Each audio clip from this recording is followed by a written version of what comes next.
Hola oyentes de Radio Sefarad, es un gusto volver a contar en los micrófonos con José Ramón Magdalena Nomdedeu.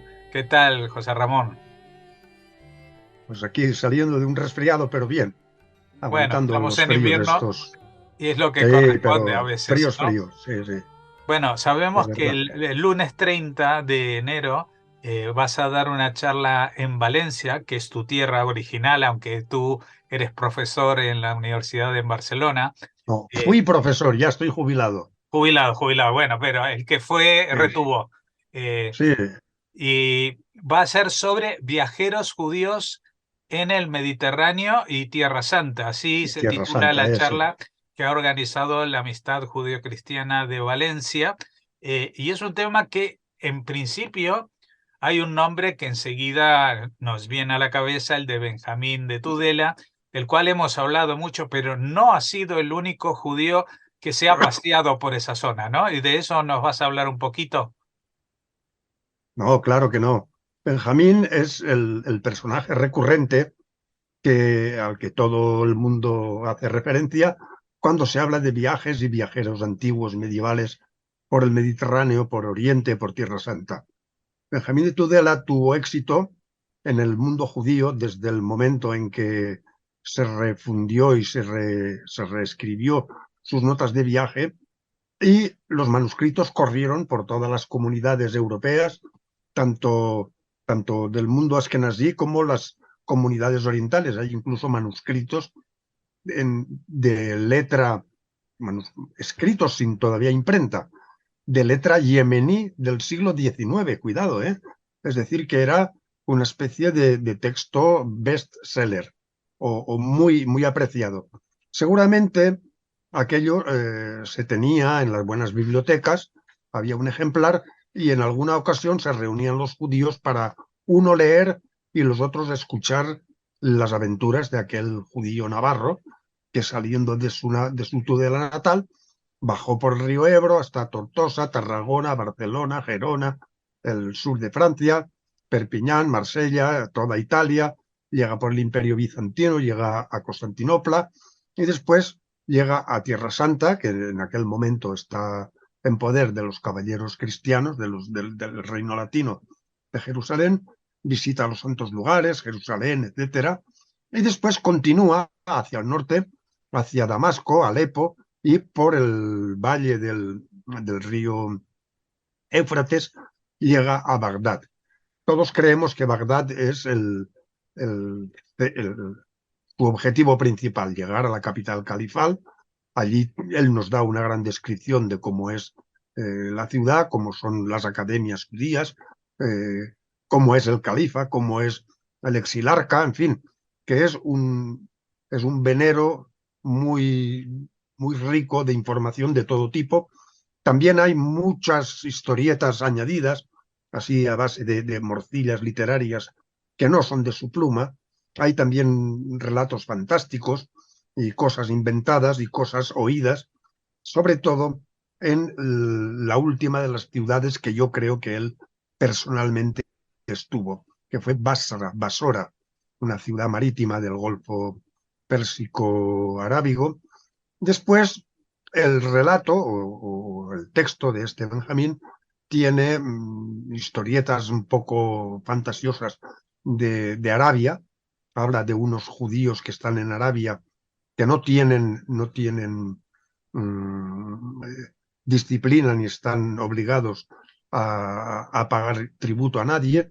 Son, como él llama, los judíos indómitos, los judíos salvajes, que se dedican a pillajear en fin, a plantar cara a todo lo que se acerca a su territorio y pareciera que es una especie de territorio semi-independiente o independiente donde los judíos hacen lo que quieren y no les pesa yugo de ningún infiel sobre ellos. Todo esto es un poco fantástico para luego ya recobrar visos de realidad y de buena descripción cuando entra en territorio egipcio. Ahí nos describe el río Nilo, las crecidas del río Nilo, la, las huertas ubérrimas con estas crecidas, bien regadas y bien abonadas. Habla también de las pirámides del Egipto, del Cairo antiguo y de las comunidades judías de Egipto, hasta que llega bajando por el río Nilo, conecta ya con las ciudades de Rosetta, Rashid y Alejandría. También describe Alejandría, describe el faro de Alejandría, y desde allí, en un viaje de navegación de retorno, llega a Sicilia, la Sicilia normanda, donde nos describe las bellezas de los palacios normandos, y llega a la ciudad de Trapani, donde nos describe un poco la, la existencia de los bancos de coral y las pesquerías de coral.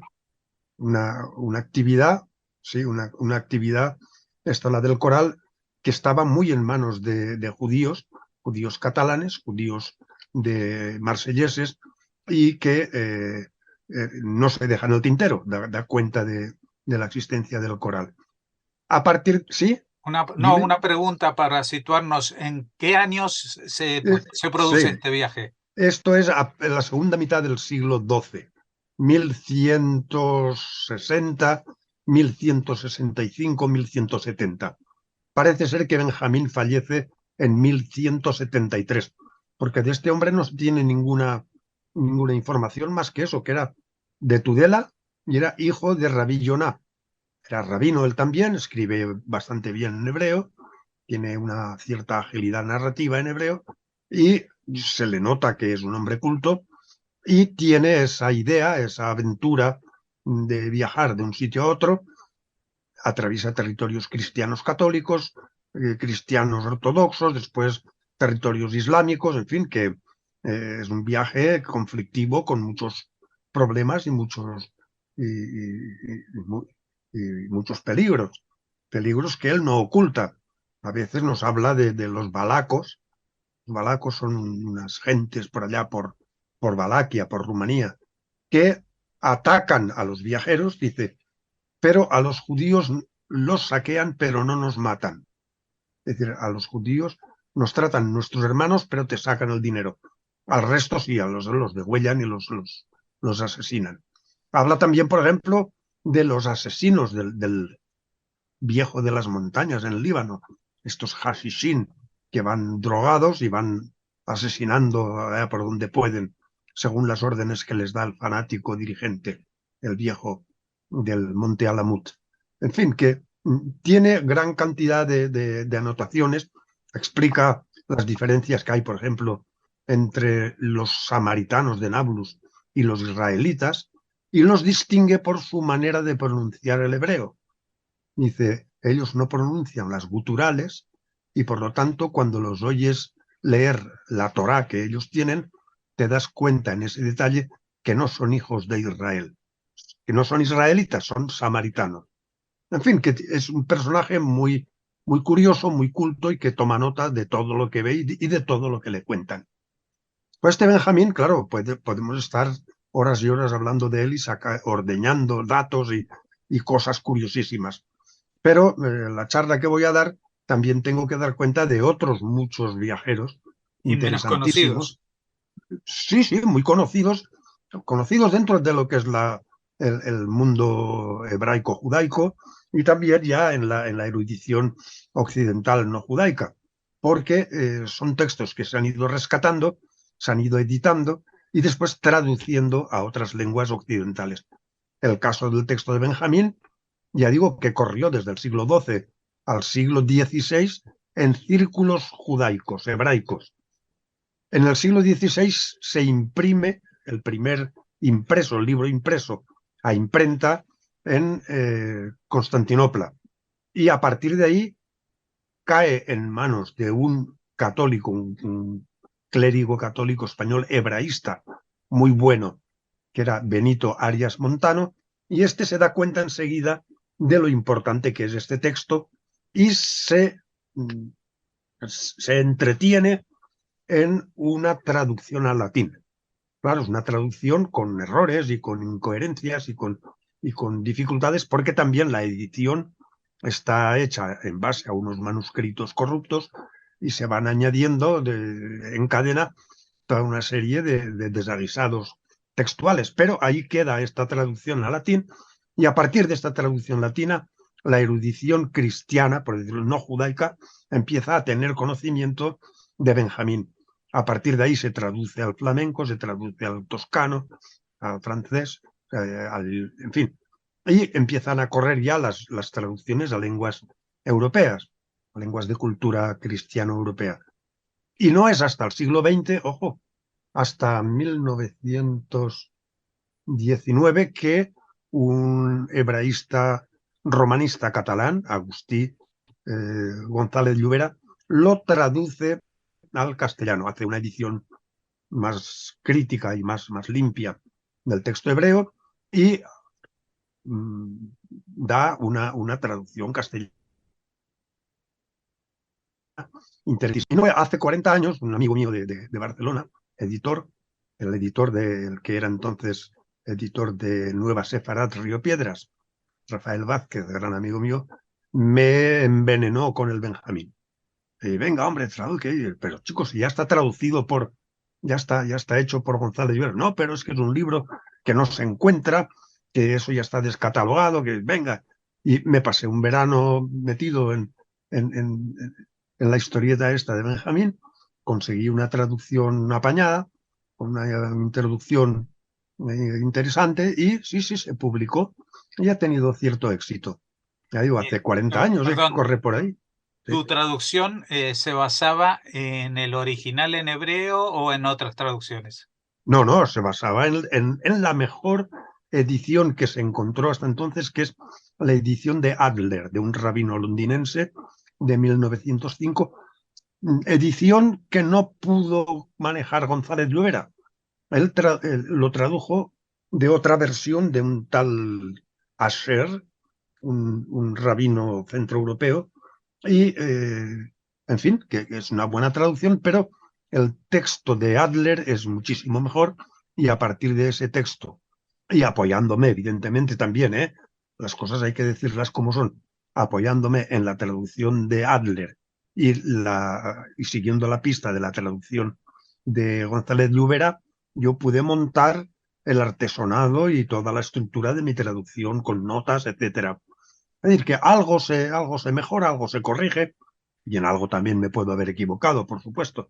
Pero como siempre digo yo, que venga uno más listo y que me enmiende la plana. Yo encantado de la vida. Y así vamos funcionando. Pero lo que venía diciendo de los otros viajeros judíos que están un poco lejos del conocimiento general del gran público. Y en esto me metí yo hace años, después de lo de Benjamín. Estuve 2 años en Jerusalén, en la Universidad Hebrea, con la Biblioteca Nacional allí a mi disposición, y me dediqué a traducir toda una serie de viajeros judíos medievales, sobre todo del siglo XV en adelante.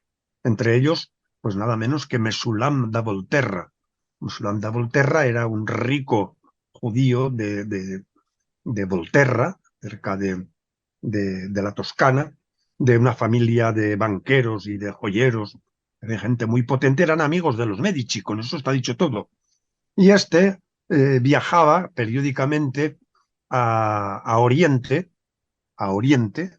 y de paso Cañazo iba a Jerusalén, y él cumplimentaba su voto de llegar hasta Jerusalén, etcétera. Pero por Damasco y por aquí y por allá siempre compraba piedras preciosas, perlas, y en fin, que hacía sus negocios.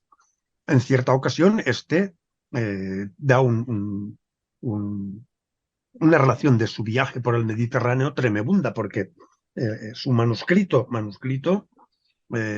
inédito, autógrafo, y explica en primera persona todo lo que les va pasando. Pues el primer folio del manuscrito suyo que ha quedado es un ataque que tiene su barco en pleno mar Tirreno, porque le van achuchando unas naves, unas galeras venecianas, porque él viajaba en una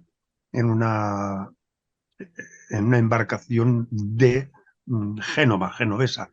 Estaban enemistados unos y otros, y van ahí a chuchar y consiguen repeler la agresión. Y luego va explicando puerto por puerto ciudad por ciudad. La descripción de Rodas es magnífica.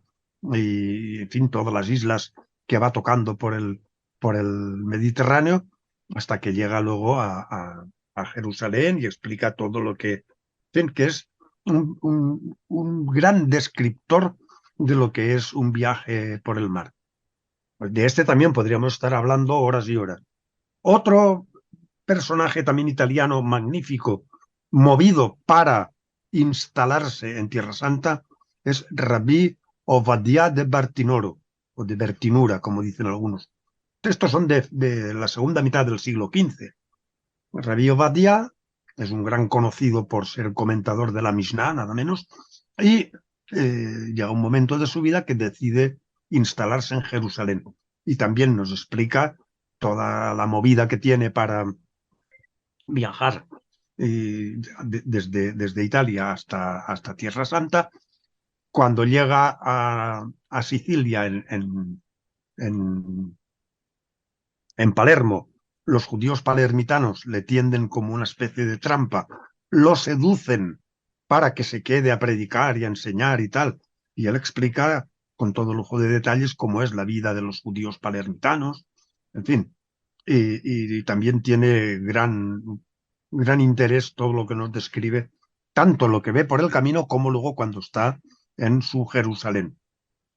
Otro muy importante, que también sería largo explicar cosas sobre este gran rabino, Moshe Bassola.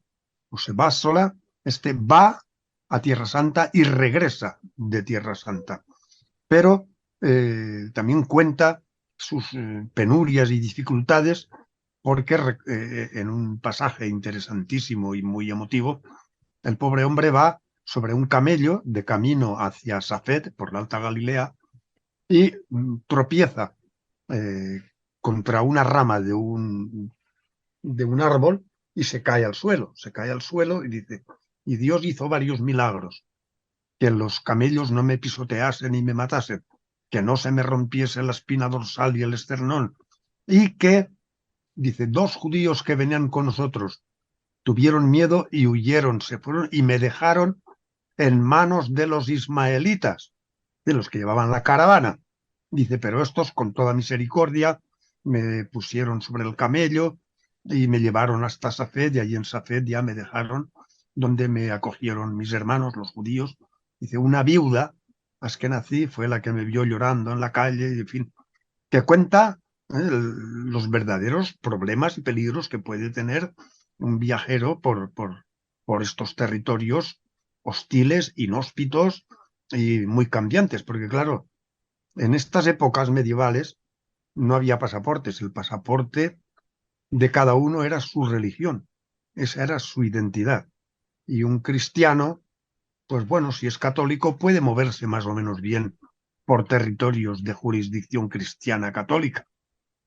Cuando entra ya en territorio ortodoxo, ya la cosa cambia, pero bueno, tampoco te achuchan demasiado.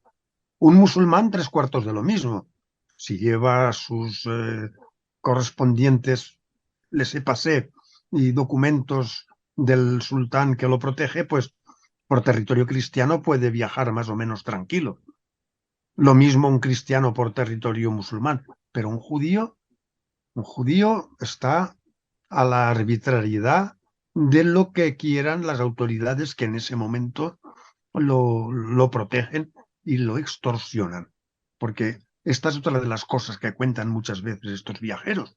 Cuando van por el desierto, por ejemplo, Mesulam de Volterra, cuando del Cairo tiene que ir a la tierra de Israel a través del desierto del Sinaí, cuenta todas las aventuras y todas las trapacerías que hay que hacer para poder esquivar los excesivos impuestos de peaje, los peajes que hay que pagar. Tanto es así que él explica cuál es su trampa.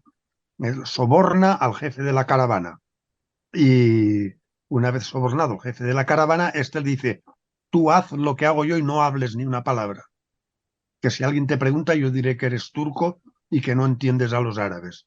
Y así el pobre hombre se puede esquivar estos excesos, porque Explica que a cada 2 por 3 te paran y te registran y te cachean y te miran por los calcetines, por los calzones, por todas partes, a ver el dinero que tienes para sacar tajada. Y claro, un judío es un pobre viajero que carece de soberanía que le pueda, que lo pueda acoger y que lo pueda proteger. Entonces tiene que ir a base de soborno. Esto también nos lo cuenta con todo lujo de detalles otro judío del siglo XVI, de 1560, Eliyahu da Pésaro. Eliyahu da Pésaro cuenta en su magnífico relato, en primer lugar, todo lo que hay que hacer cuando llega uno a Venecia. Venecia es el punto de partida de las famosas galeras venecianas que iban con estas mensajerías marítimas por todo el Mediterráneo, hasta Tierra Santa, hasta Constantinopla, hasta las islas del archipiélago, y explica paso por paso todos los trámites que debe hacer un judío para poder buscar un acomodo en una galera y cómo hay que envolver los paquetes, cómo hay que poner eh, las señales para reconocer que ese paquete es tu paquete, cómo hay que pagar, cómo hay que endulzar la mano del cocinero para que te deje un lugar para poner la olla, cómo tienes que dar dinero al azacán para que te dé agua, a pesar de que es obligatorio que te den agua, tienes que tener agua, y así sucesivamente todos los trámites que hay que hacer, cómo se come, los turnos que hay de las comidas, eh, la confortabilidad de las camaretas, quién alquila, por tanto, quién alquila por más barato, lo que es interesante hacer, lo que no hay que hacer, en fin, todos los trámites, to- todo lo que conviene saber a la hora de embarcarse y continuar con el viaje. Después también describe perfectamente cómo es la galera. Nos dice todas las velas, los remeros, todos los, cómo es la estructura de construcción de una galera, la cantidad de empleados que hay, las defensas, las artillerías, las velas, etcétera, todo. Y este, pues sí, describe. Es un relato un poco curioso porque llega a Chipre y en Chipre se detiene porque han oído decir que en Oriente, en Levante, en Tierra Santa, en Siria, Líbano, hay una peste, hay una enfermedad, una especie de pandemia, y entonces se detiene en Chipre. Y nos habla de Nicosia y nos habla de cómo son los judíos en Chipre y cómo se dedican a los préstamos, que son muy bienvenidos, se dedican a prestar y que no hay mm, animosidad contra los judíos, en fin, que es un relato también de gran interés. Otro relato de gran interés es el de Mosè Poriat de Praga, ya del siglo XVII.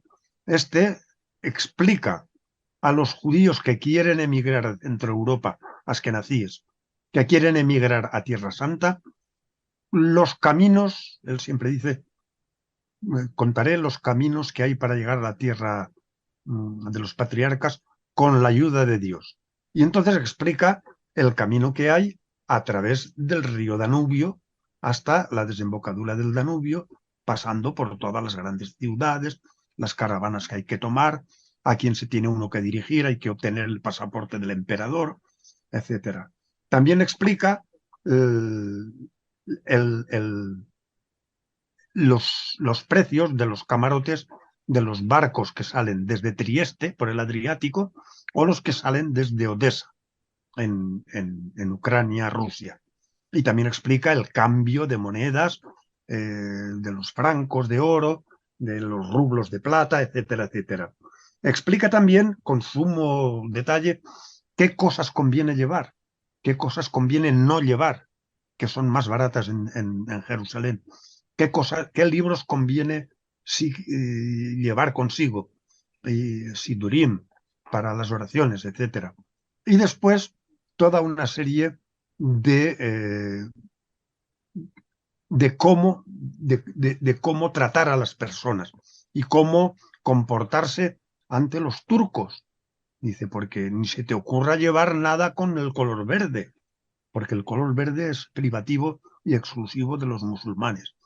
En fin, que hay en estos textos de viaje muchísima información que ayudan a tener una visión mucho más amplia y mucho más lograda de ese mosaico que es la vida judía en la Europa central y en la Europa mediterránea. Hay Pues, un último viajero, ya ujú. dejo porque esto sería el cuento de nunca acabar, es Sunz, el rabino Sunz, que se establece también centroeuropeo, askenazí, se establece en Jerusalén. Este es editor, edita libros, y uno de sus libritos, un librito impreso en Jerusalén, explica también cómo ir a Tierra Santa, cómo ir desde Centro Europa, y explica los buenos restaurantes que hay, por ejemplo, en Constantinopla. Dice, en tal sitio podéis bajar y podéis ir os alojaréis en el hotelito de fulanito de tal, y allí os llevarán buena comida kasher de tal sitio. E incluso explica, esto sí que es muy curioso, cómo se tiene que pronunciar el hebreo a la manera sefardí. Explica, el kamatz tiene que ser no como o, sino como a, el seré y el segol se pronuncian igual, la tav no es como una s, sino es fuerte. En fin, que da toda una serie de normativas y cambios. Dice, de esa manera os entenderéis bien con nuestros hermanos, los sefardíes. Eso es lo que te quería comentar. Les recomendamos a todos los que estén en la zona de Valencia el lunes 30. ¿A qué hora A es? las 7, a las 7 de la tarde. Bueno, contactar con Amistad Judío-Cristiana de Valencia y allí les darán más información. Muchas gracias, Ramón, Eso es. y Bueno, hasta la próxima. hasta la próxima, mandar.